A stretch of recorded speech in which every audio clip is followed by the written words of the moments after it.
Sneakers and Cleats. I don't play for money. Welcome. I don't play for money. Was that Dak? That was Dak.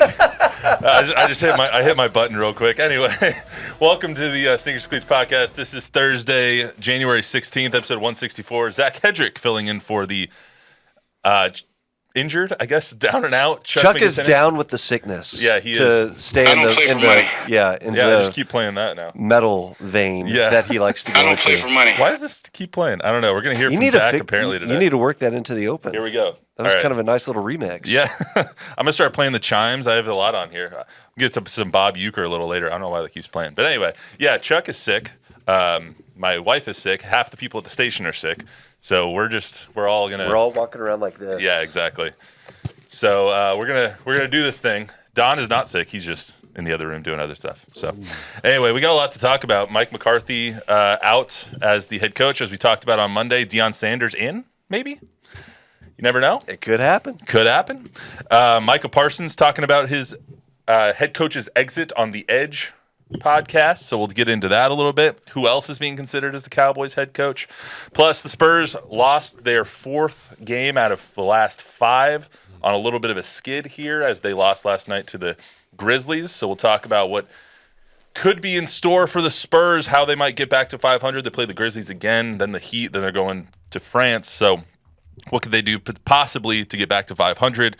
And with the deadline approaching, what moves could they end up making there? So we'll go no trivia. Zach, how's everything been going? You haven't been on in a little while. Good, good, man. We're just rocking and rolling, starting a new year.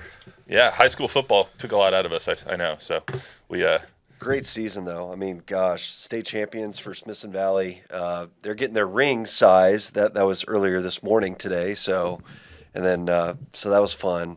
You know, and just what a season for Coach Hill. It's not fun to see. And of course, in true Larry Hill fashion, he's just like, yeah, 2025, we've already kicked that team off. So, you know, we're starting to get that, ball rolling a little bit downhill. And it's just like, man, it never stops. Football season. He's always thinking about the next phase, man. All right, well, let's get to some Deion stuff. So Cowboys and Coach Prime linked after it was leaked on Monday. Let's go through the whole timeline here just to make sure everyone's caught up. So ESPN and Fox Sports reporting Jerry Jones, Deion Sanders spoke on Monday about the possibility of Coach Prime coming in as the head coach. There was no official offer or even an interview expected to keep that dialogue going. And then Adam Schefter getting this quote from Deion Sanders saying, quote, "To hear from Jerry Jones is truly delightful and it's intriguing. I love Jerry. I believe in Jerry. After you hang up and process it and think about it, it's intriguing. But I love Boulder and everything there is about our team, the coaches, our student body, and the community." Now, today, reports surfacing that Coach Prime, quote, "would almost certainly accept an offer from Jerry Jones to be the next head coach of the Cowboys if he got one." That from WFAA's Ed Werder. So, where there's smoke, there's fire, I guess, my friend.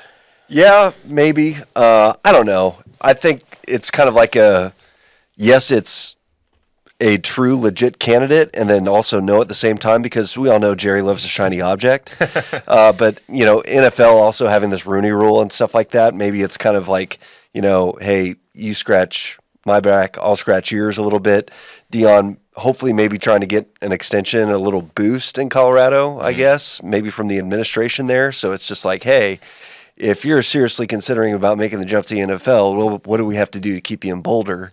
And, all right, whatever that figure is, yep, we've got it, and there it is. Yeah, I mean, I think there was also a quote today, Deion saying, if I want an extension, I'll get an extension. Like, he's Coach Priming it up, of course. Right. But leverage doesn't hurt. And he'll get it. Especially leverage from the Cowboys. He will get it, yeah. I mean, there's been no interviews or anything. This is just, it's so Cowboys, right? Yeah. Like, it's so Dallas to go after the hot Coach Prime candidate, someone who's beloved by the Dallas fan base, someone who's beloved by a lot of people around the nation, has done a good job in Colorado, took them from the cellar to almost the mountaintop, but they couldn't get past ASU and BYU, just saying. He's done a good job. I mean, obviously they got exposed against BYU in the Alamo Bowl, but you see the circus that comes along with Deion. You see the three security guards around him just at the Alamo Bowl. Him taking a separate, not even a limo, a separate unit from his team to go up to UTSA to practice for the Alamo Bowl. You see how busy the Alamo Bowl was. It was 4 times as busy this year than it was last year, just because of Deion and the primetime aspect of it. I don't know how that would go in Dallas, especially with Jerry. Well, so play that out. Jerry marches to the beat of his own drum. Right. Deion, very much the same. So if those two got into a tiff, I can just see Deion being like, all right, well, screw you, old man. Guess what? We're not having practice today or the next day or whatever. And then here we go. Let the circus begin. Yeah.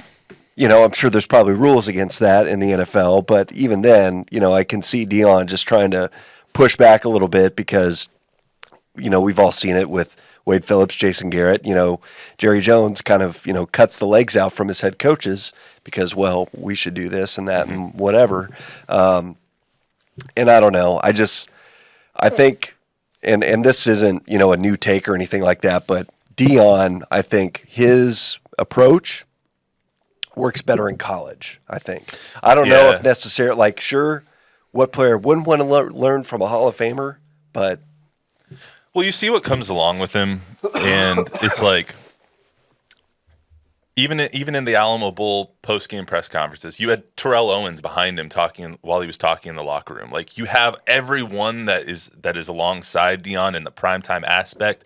I just don't know how that would translate to the NFL. And I didn't really know how it would translate to college either. Obviously, he had success with Jackson State, and he had success in Boulder so far, but it's been 2 years. And everything that comes along with them is just all the media scrutiny and everything like that. It's almost like two force multipliers. If he was to go to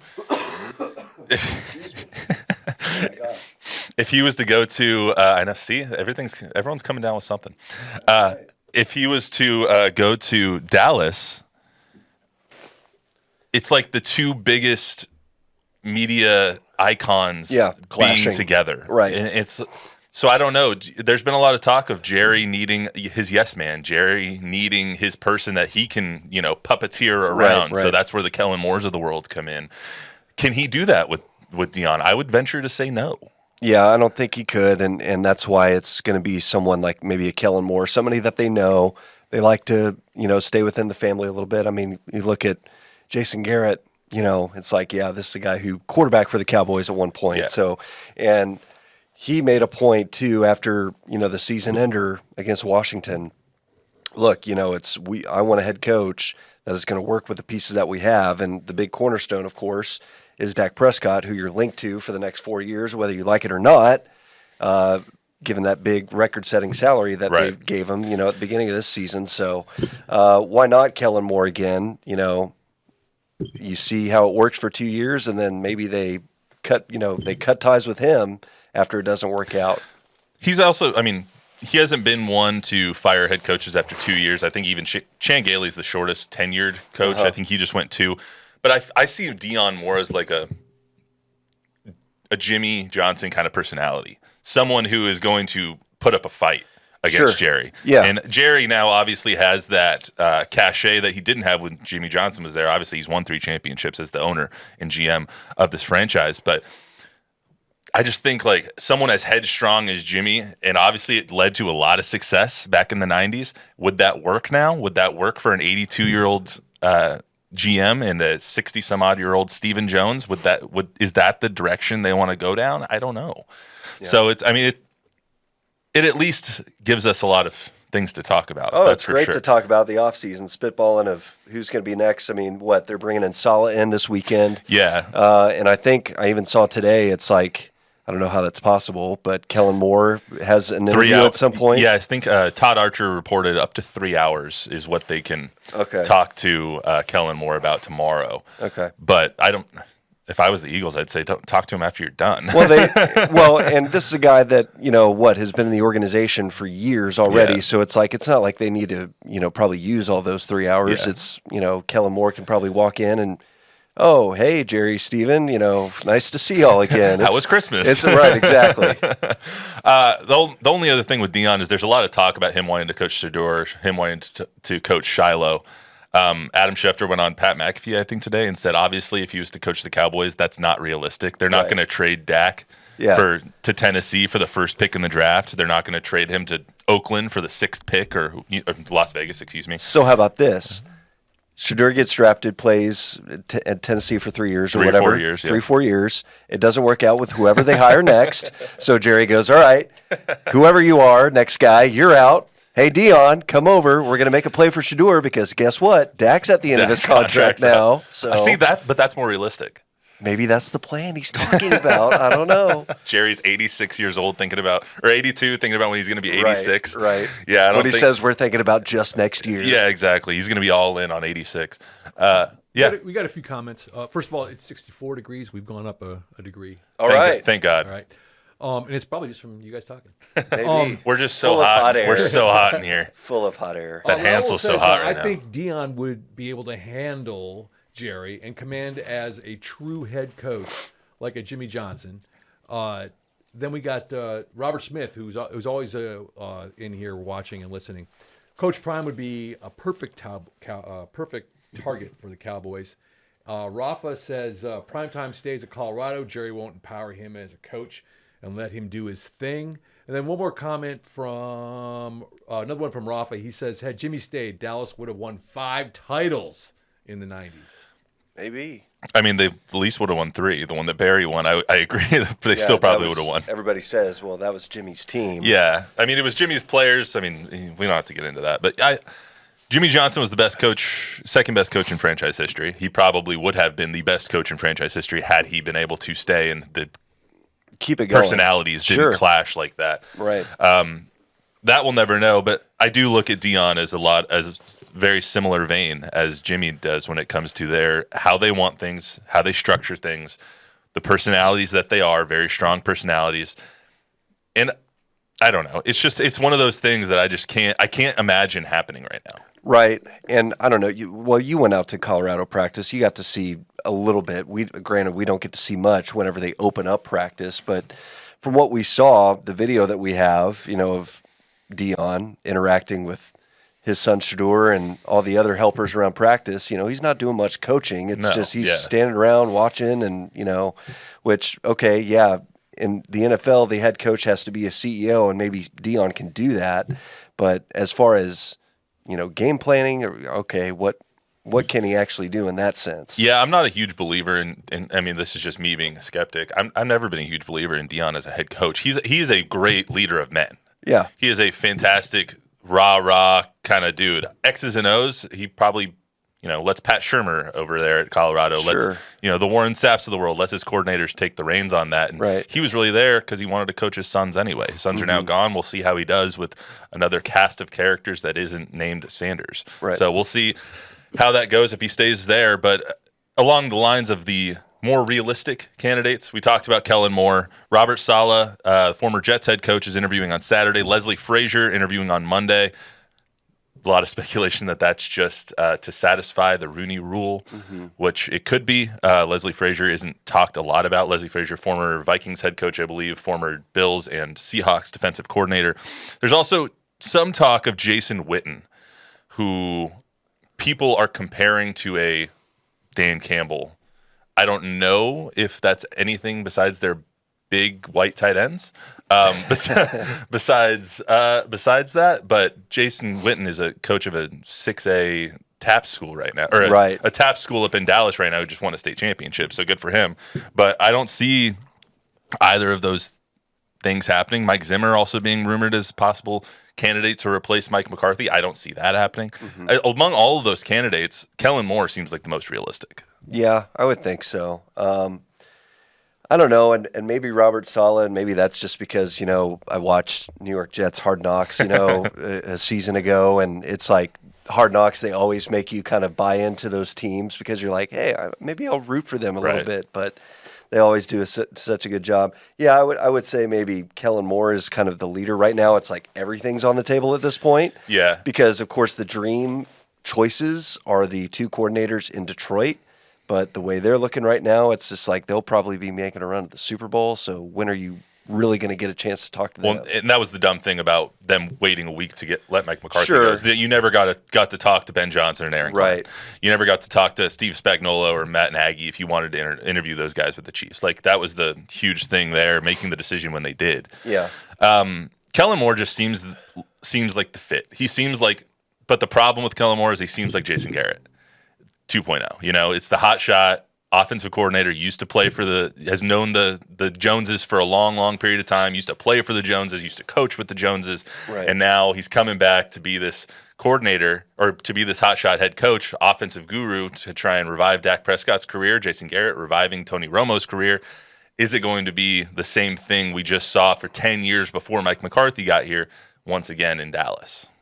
It could. Of course, if they do go the Moore route, they're going to need – maybe they bring Mike Zimmer back for a year to kind of hold down the defense. I know Zimmer was kind of remorseful of, not just doing things his way from the get-go. He wanted to blend Quinn's scheme and his a little bit to try and make things a smooth transition. But maybe that's the route they go. Who knows? I mean, it's going to be very an interesting offseason to say the least. I know that's what Micah Parsons was saying a little bit.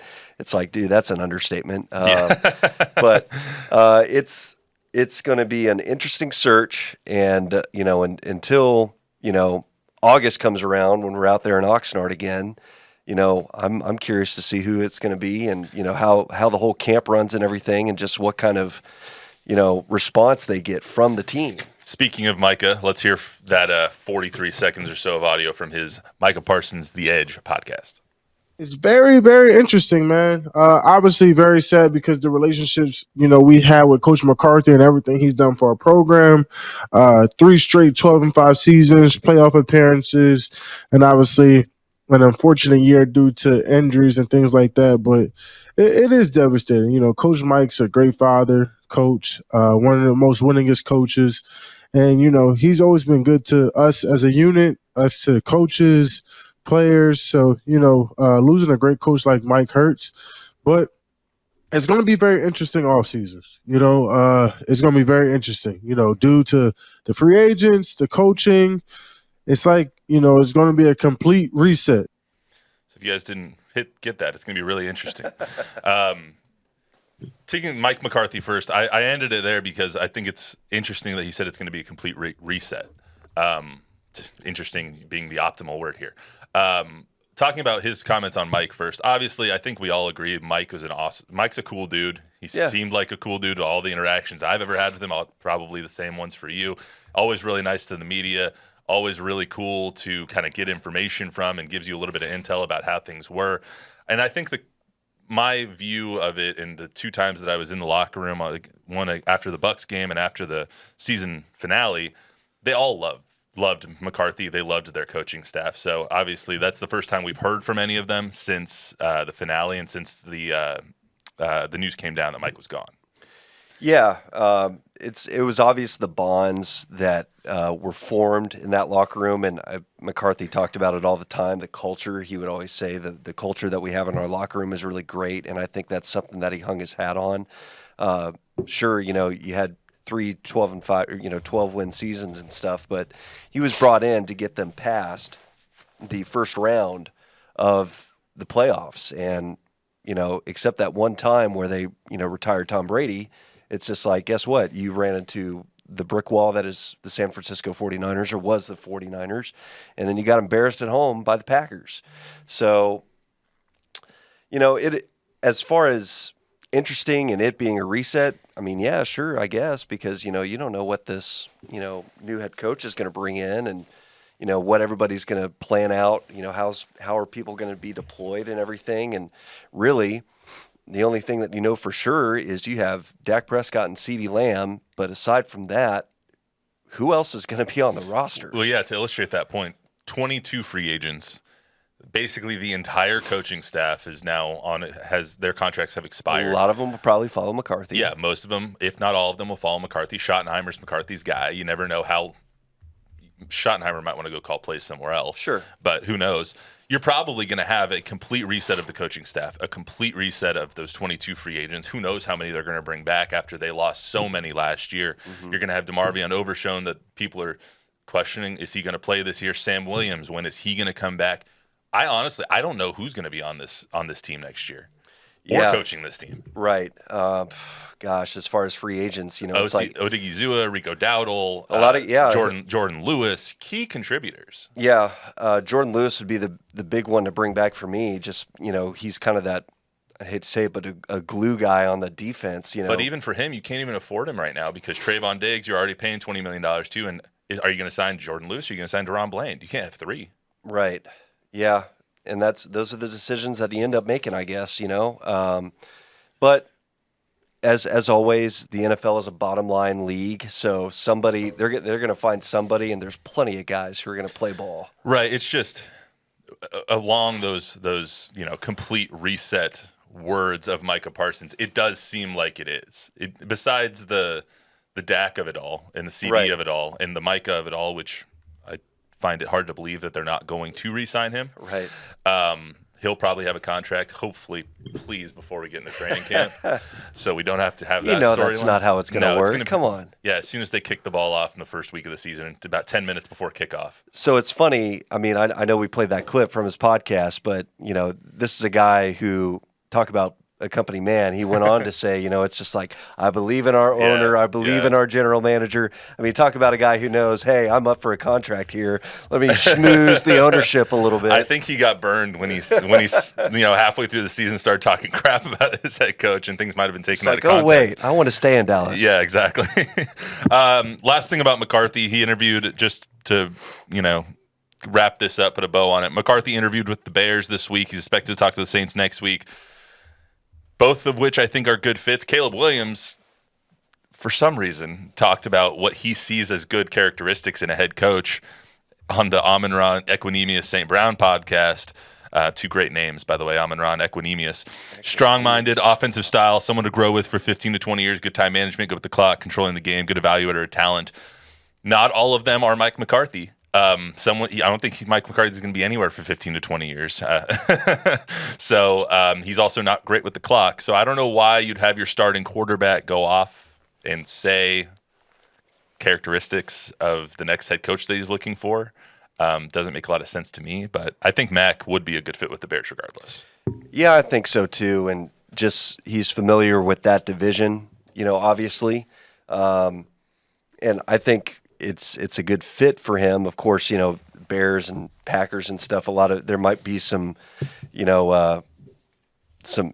people not wanting to get used to that right away, but hey, you turn it into a winner, and I think people forget that real quick.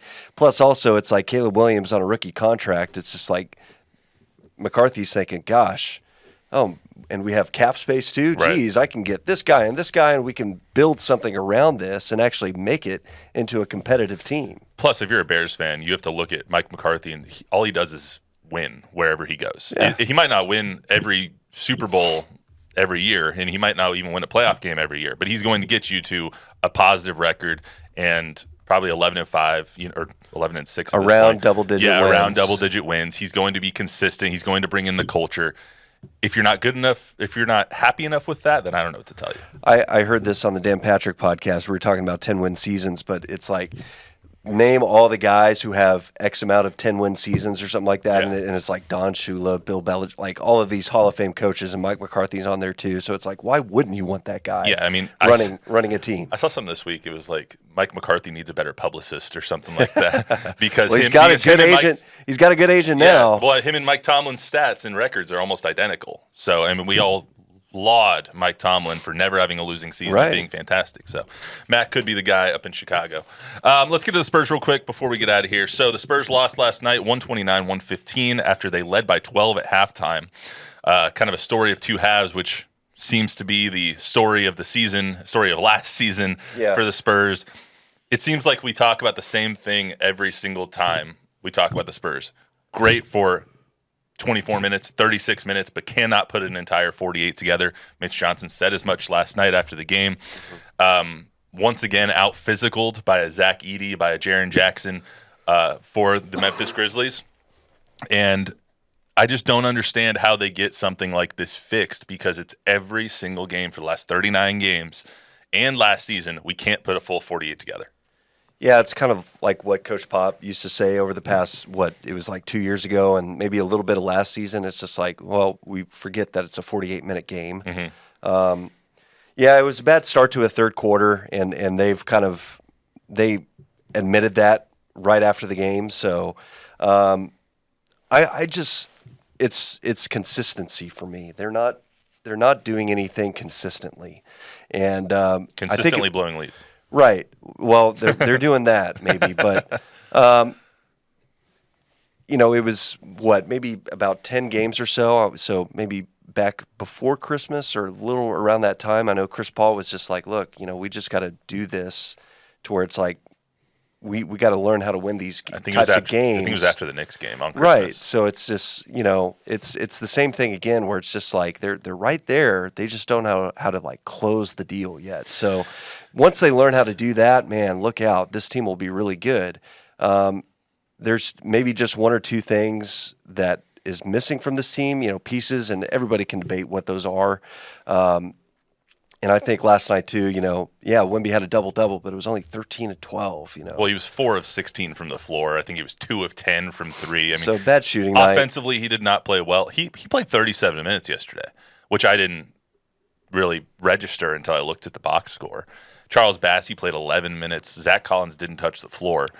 It seems to me that they need – you remember the Last Dance documentary where Dennis Rodman came in? Or no, it was Charles Oakley was like, you know what? They mess with my guy. I'm going to mess with them. Yeah, they have the enforcer. Right. That's what it kind of seems like this team is missing. A center, a Jonas Valanciunas, just a Yusuf Nurkic. One of those guys that'll come in and be like, don't F with him, F with me. Right. So Chris Paul picked up a foul like on an inbounds play last night. I think it was this first half or whatever. Mm-hmm.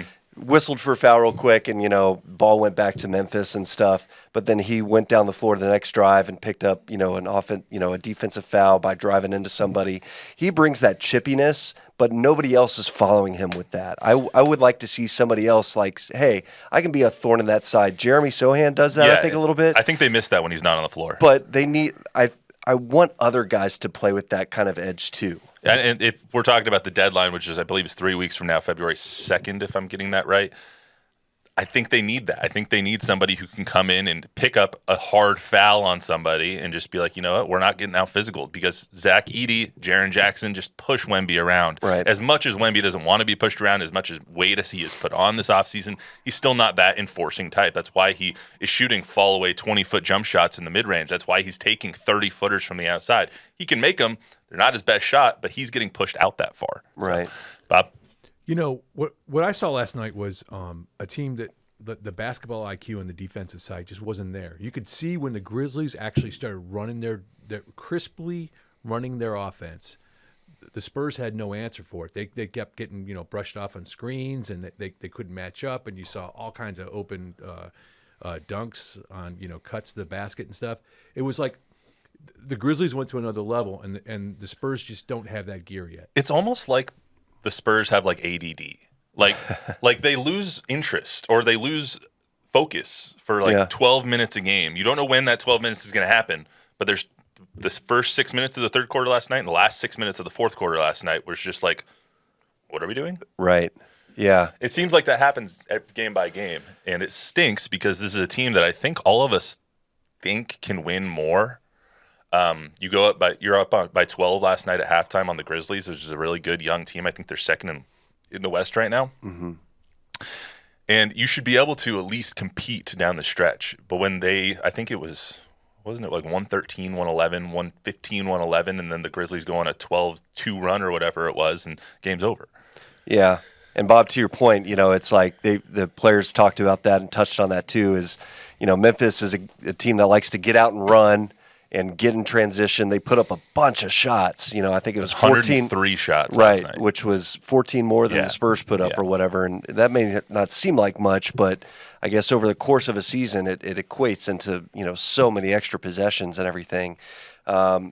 It just happens to where it's just, it's not there. Those good stretches, they have plenty of them, but then it's those bad stretches that are just crucial to where it's just like that. Those can't happen. Yeah, there's two guys on the floor last night that I would love for the Spurs to trade for. Luke Kennard is someone that the Spurs need. A guy like Luke Kennard who can just sit outside and pop threes up. All of his points came from behind the arc. Yeah, 5 of 9 from 3 last night. I mean, you need somebody like that, and the Spurs don't have anyone like that. And then a guy like Zach Edey. Obviously, you're not going to get Zach Edey, but a Jonas Valanciunas, a Yusuf Nurkic, somebody who can enforce. Right. And we were talking about Sohan. I know he's hurt right now, but with him coming back into the rotation at some point, again, it's just they have so many guys in that 2, 3, 4 range to where it's just they're log jammed there. So it's just like, yeah, I know they're trying to figure out a rotation, but it's hard to when you have so many guys. Hey, Matt, Texas Taurus agrees with you. He said they should have drafted Edey with the 8th pick. I don't disagree. I mean, I think they could have used the 8th pick. Obviously, you use it on Rob Dillingham, trade him, but I think they could have used the 8th pick to get someone like that. And you're still stockpiling assets that are just sitting there waiting for a move to be made. You know, we're going to be talking about sit and wait. I guess sit and wait. We'll see where the chips fall. Right? 3 weeks until the trade deadline. Not on the rundown. So I was sitting there at my desk and I was like, oh, Bob Uecker died. Mr. Baseball, longtime voice of the Milwaukee Brewers, and all over my timeline, all over my feed today was Major League and his calls for Major League. So I wanted to pay a little tribute to Bob Uecker as we exit and end this podcast into the life that was, dead at 90 today, with a little bit of Major League. Quick move to first. He got him. Hayes is picked off. Personally, I think we got hosed on that call. Rookie sensation Ricky Vaughn on the pitch now. You can close the book on Kellner. Thank God. Vaughn into the windup in his first offering. Just a bit outside. He tried the corner and missed. Post-game show is brought to you by... Christ, I can't find it. The hell with it. That's all. We got one goddamn hit. You can't say goddamn on the air. Don't worry, nobody's listening anyway. But I'll tell you, these Cleveland fans are great. Listen to them get behind Vaughn. Hey, way to go, Rick. All of Ohio loves you. Come on, baby. Come on, Ricky. Come on, Ricky. This is Harry Doyle welcoming you to another edition of TP Talk. Hey, in case you haven't noticed, and judging by the attendance, you haven't, the Indians have managed to win a few here and there and are threatening to climb out of the cellar. Up Haywood, who leads the league in most offensive categories, including nose hair. When this guy sneezes, he looks like a party favor. Haywood's a convicted felon, isn't he, Monty? Doesn't really say it here. Well, he should be. Haywood swings and crushes one towards South America. Tomlinson's going to need a visa to catch this one.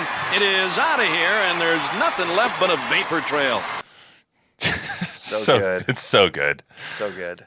Anyway, I just thought we'd end on a fun note, just a bit outside. Well, and he's also Hall of Famer, Frick Award winner and everything. Yeah, I mean, one of the best broadcasters of all time. Legendary broadcast career.